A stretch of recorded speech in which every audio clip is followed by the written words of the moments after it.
শুনছো? এই, আরে ওঠো না।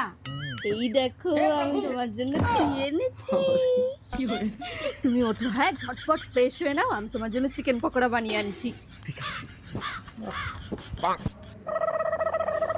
এই কি ব্যাপার কি বলো তো? তুমি কি আমাকে আপন মনে করো না? হ্যাঁ, তোমার পার্সে মাত্র 500 টাকা। হ্যাঁ, একটা ছেলের কাছে 500 টাকা মানায়? কি হয় 500 টাকায়? এনো ধরো। মানে আমাকে একবার বললেই হয় তোমার কাছে টাকা নেই।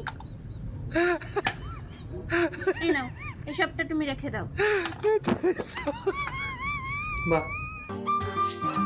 এই কি ব্যাপার, আজকে ছুটির দিন তুমি বাড়িতে বসে আছো?